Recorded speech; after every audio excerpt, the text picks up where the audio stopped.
विष्णुपुर गांव में एक आदमी रहता था। उसका नाम लखीराम था।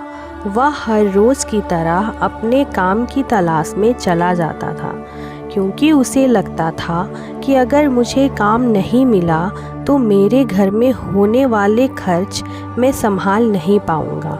इसीलिए वह हर रोज़ की तरह ही काम की तलाश में चला जाता था।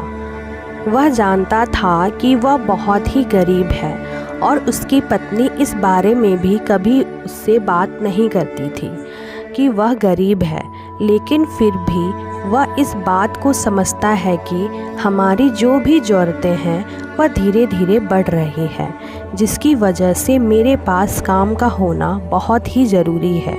वह काम की तलाश में काफ़ी दूर तक चला जाता है, लेकिन उसे अभी तक कोई काम नहीं मिला था।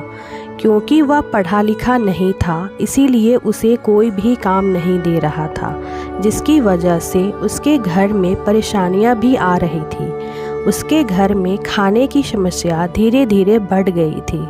लखीराम एक दुकान के पास जाता है। वहाँ पर लिखा होता है कि उन्हें एक काम करने वाले की ज़रूरत है। लखीराम सोचता है कि शायद उसे यह काम मिल सकता है। लखीराम उस दुकान पर जाकर मालिक से बात करता है कि मुझे काम की तलाश है। अगर आप मुझे काम दे सकते हैं तो मेरे लिए बहुत अच्छा होगा।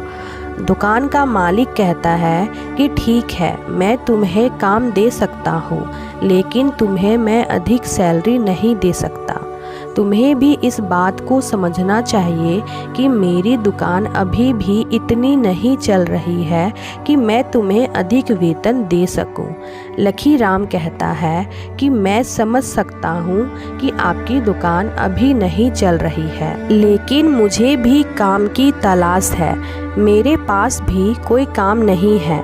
अगर आप मेरी मदद करते हैं तो बहुत अच्छा होगा। उस दिन लखीराम को काम मिल जाता है।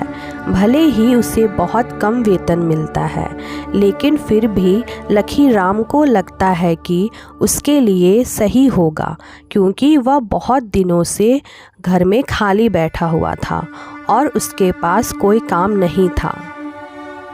लखीराम घर जाता है और अपनी पत्नी से इस बारे में बात करता है। जब पत्नी को यह पता चलता है कि पति को भले ही कम वेतन पर काम मिल गया है, लेकिन वह अब खाली नहीं होंगे, तो शायद इससे बड़ी खुशी और क्या हो सकती है। पत्नी कहती है कि जो भी काम मिल रहा है वह ठीक ही है।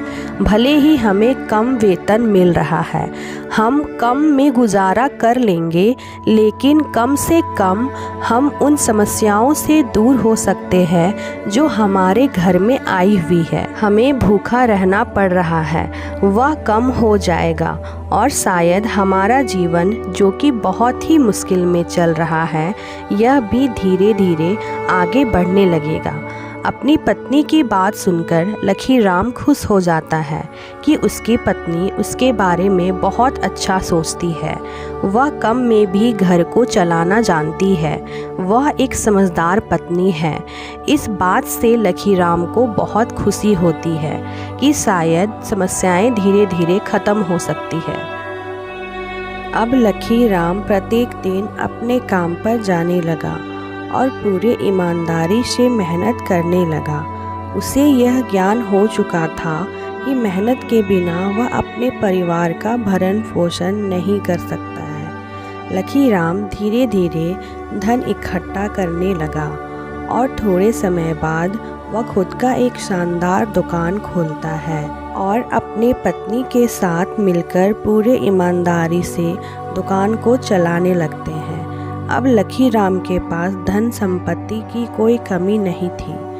अब वो पति पत्नी खुशी खुशी जीवन में रहने लगे। इस कहानी से हमें क्या सीख मिलती है? इस कहानी से हमें यह सीख मिलती है कि पति पत्नी एक दूसरे का सहयोग करते हैं तो जीवन व्यतीत करने में कोई कठिनाई नहीं आती है।